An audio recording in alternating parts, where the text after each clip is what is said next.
The sappers of 2-3 Parachute Engineer Regiment are a tough bunch to pin down. Their Latin motto ubique means everywhere. Their core role to provide close combat engineering support to 16 Air Assault Brigade Combat Team, the British Army's global response force, enabling it to fight, move and live. To do that, the engineers are trained and equipped to deploy by helicopter, fixed-wing aircraft or parachute. And so their latest mission to guard the royal palaces comes as a change of pace, but a chance for the rest of us to get to know them. We are a specialist regiment within Corps of Royal Engineers. Our sappers conduct a series of trade training and combat engineering training, anything from blowing up bridges to building bridges and schools. We've got a full remit. We have plumbers, carpenters and surveyors within our ranks, so we have the full spectrum. Some of the engineers on parade deployed to Afghanistan in 2021, supporting the UK's role in the Kabul evacuation, showing their versatility. We always have one squadron, so circa 100 individuals, ready at readiness to deploy anywhere in the world as part of the Global Response Force. For example, in the last year, we've had deployments to Brunei, Oman, Uganda, and coming up in this future year, mostly for training exercises, we're looking at places like Kenya and potentially over to Indonesia as well.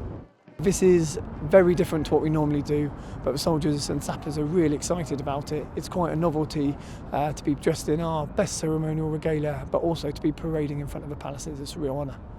The sappers are undergoing a fit-for-role inspection at central London's Wellington Barracks. It's there to make sure they're up to standard in drill and other role requirements before 6 weeks of ceremonial duties, guarding Buckingham Palace, St James's Palace and the Tower of London. There's even a mock exchange of the Tower's keys. Escort to the keys! By the centre! Quick! Back! It all represents a different side of the British forces to upgrading helicopter landing sites in the jungle, but comes with the common values of precision and timing.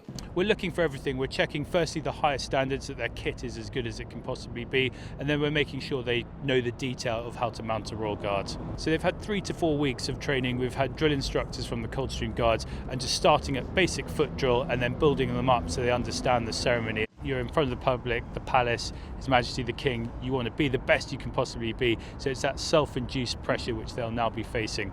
I think for a lot of the lads obviously that have been in quite a few years, they definitely struggled because they haven't done drill for sort of 10, 20 years maybe.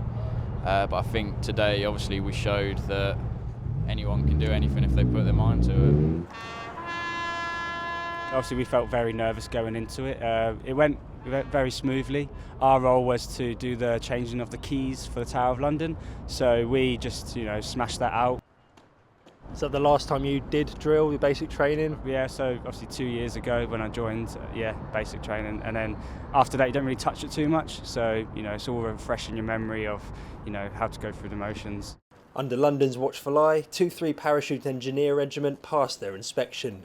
A detachment of Suffolk-based Airborne sappers, 110 strong, deemed fit for their time in the public spotlight. Tom Sables, Forces News.